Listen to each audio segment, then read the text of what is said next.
Olá, minha gente. Hoje vamos conversar sobre a síndrome do endividamento compulsivo. No mundo capitalista, a lei de mais-valia nos transforma de cidadãos em consumidores. Comprar é um ato de prazer que está associado a um estado de felicidade. Porém, a felicidade, do ponto de vista psicológico, é um estado de harmonia consigo e com o meio ambiente. Algumas pessoas compram por prazer, outras por uma necessidade de ostentação, de exibição, e algumas passam a ter essa necessidade recrudescida de forma muito intensa e repetitiva e se transformam nos devedores compulsivos. Por que acontece isso? Porque uma pessoa passa a comprar tanto a ponto de viver torturada com as suas dívidas. 57% dos brasileiros vivem endividados. 63% das famílias estão inadimplentes, sendo que 8% realmente não conseguem quitar suas dívidas. Algumas famílias comprometem 30% ou mais do seu orçamento em compra de objetos, fazendo então uso inadequado do seu dinheiro. A população mundial que compra compulsivamente está em torno de 5 a 8%. Por que isto acontece?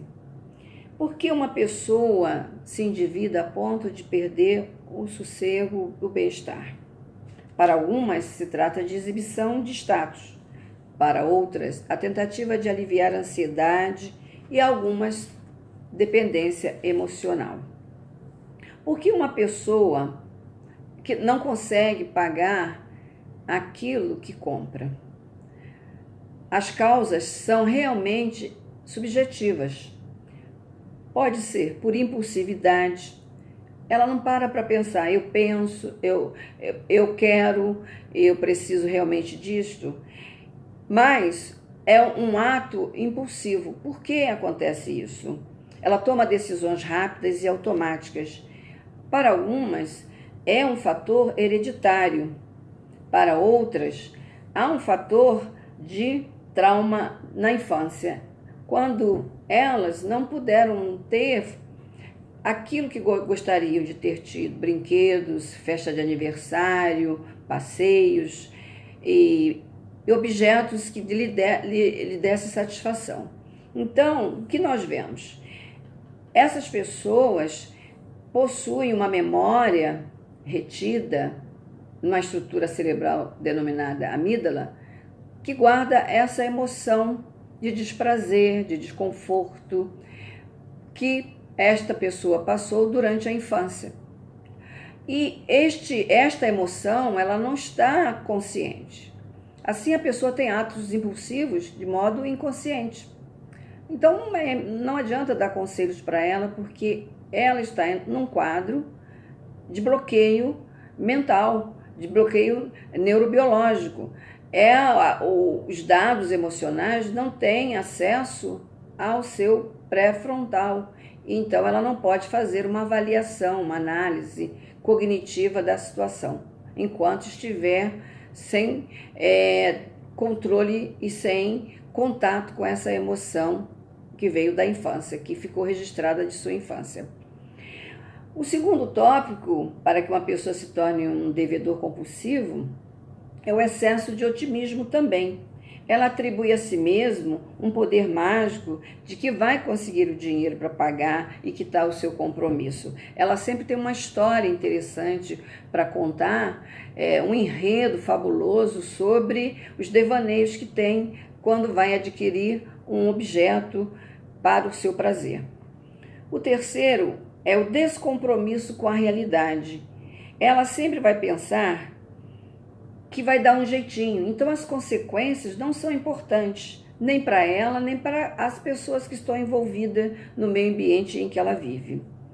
O quarto é o descontrole. Ela compra, gasta, usa, mas às vezes não usufrui realmente o prazer de possuir o objeto. Esse descontrole vai aumentando nos casos mais graves, mais patológicos, em que a pessoa, então, ela compra até objetos que ela nunca usa. Chegando até o quinto item, que é o ciclo vexaminoso. Ela passa, às vezes, anos da vida dela numa situação de penúria, de angústia, de desespero, e começa a compartilhar a sua dívida com outras pessoas. Ela pede emprestado ao agiota, ao parente mais próximo, o irmão, o vizinho, o colega de trabalho. Ela está sempre pedindo dinheiro emprestado e contando sempre também uma história dolorosa que nem sempre é real, porque ela cria as necessidades fazendo fantasias, fabulações mentais. O que acontece então com esta pessoa? Ela vai criando necessidades cada vez mais intensas. E para aliviar a ansiedade, ela procura então comprar mais e mais e mais. Ela tem traços também de megalomania, porque imagina situações extremamente maiores ou cria necessidades de morar numa casa muito grande ou de ter um carro, o último carro do ano, enfim, ela vai se tornando um super endividado. E esta pessoa fica numa condição de baixa autoestima. Ela não sabe dizer não às pessoas. Ela é aquela que vira o amigão, a amigona, paga rodada de chopp para os amigos, mostra que tem facilidade. Ela sempre vai dizer que ela pode fazer. Dificilmente, num caso mais grave, ela diz assim, não vou fazer. Pelo contrário, ela vai sempre mostrando que sempre pode. E ela cria uma situação, às vezes, muito falsa para as pessoas que convivem com ela.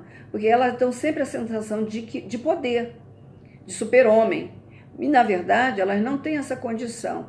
E, às vezes, se a pessoa não prestar atenção, no caso de alguns portadores da síndrome do endividamento compulsivo, em que eles conversam de um modo suave, eles tentam seduzir, eles tentam impressionar com uma história de vítima, e há outros portadores da síndrome que eles já se colocam de um modo agressivo, impositores, exigem e querem de você imediatamente que você possa corresponder a essa necessidade que tem.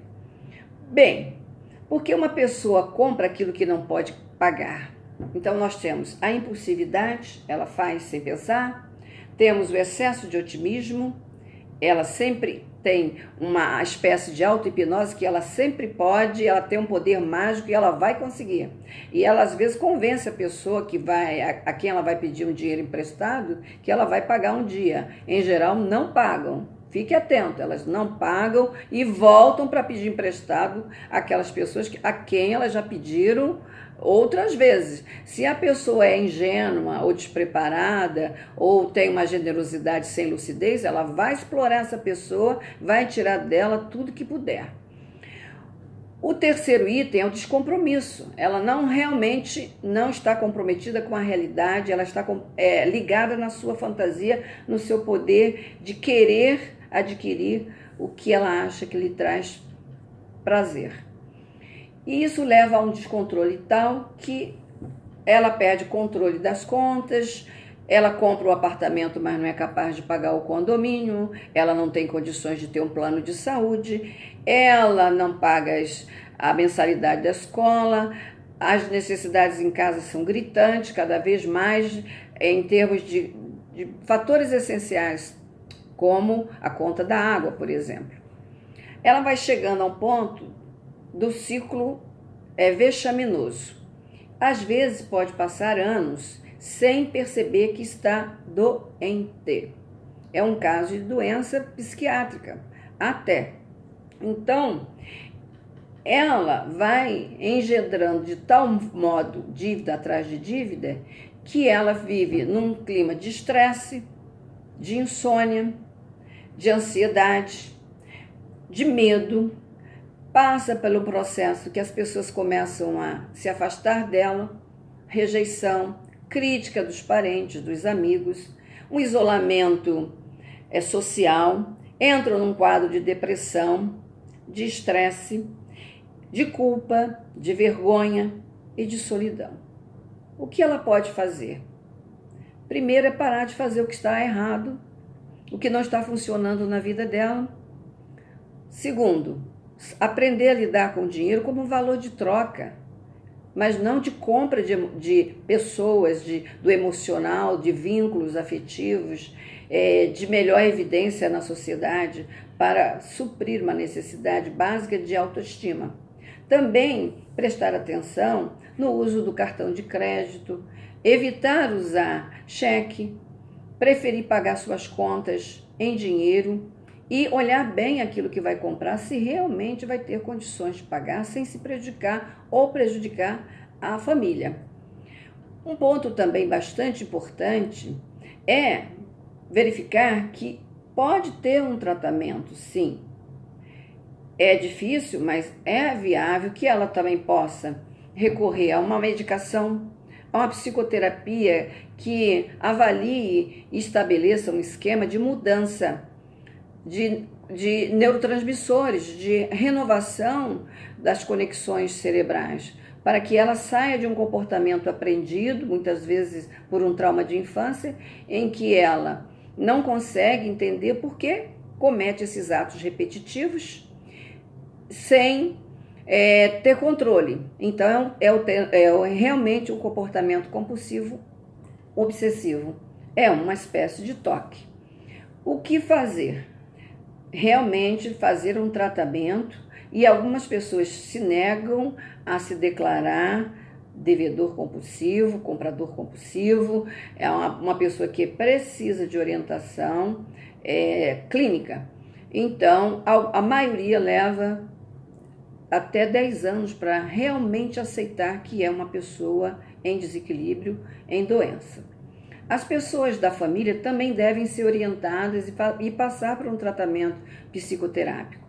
Hoje nós sabemos, através dos dados da neurociência, que é possível renovar os relacionamentos dos neurônios e restabelecer novos padrões de comportamento. Assim, o devedor compulsivo pode mudar da condição de descontrole para uma condição de controle, aprendendo a buscar outros tipos de prazeres na vida, jogar, dançar, aprender a cultivar outros hábitos mais saudáveis que tirem o foco da compra como prazer e recompensa. É possível também que ela estabeleça outros esquemas neurais a fim de que possa realmente ter um controle maior sobre a vida e poder usufruir o que é viável para nós que estamos na vida humana e nos benefícios dos nossos contatos, relacionamentos, ter uma vida mais saudável. Mas, se você está nessa condição, procure realmente um apoio urgente. Para as pessoas que convivem com essas pessoas, é importante que as ajude de modo orientado, porque elas são muito astuciosas na manipulação das emoções das pessoas. Enfim, nós podemos sair dessa situação observando que comprar é saudável se nos traz alegria e prazer. Se nós não temos controle sobre o que compramos e isto gera uma condição de apreensão, de angústia e às vezes de desespero, e em muitos casos que o noticiário policial relata de catástrofes, tragédias familiares, é uma hora de pensarmos, pararmos e pensarmos. Ou aqueles que estão passando por essa situação, não esperarem mais ajuda, procurarem mesmo empreender uma busca de receberem um apoio profissional a fim de que possam atravessar essa grande turbulência que as leva a uma situação de penúria, de tragédia humana. Então, meus amigos, muito obrigado pela atenção.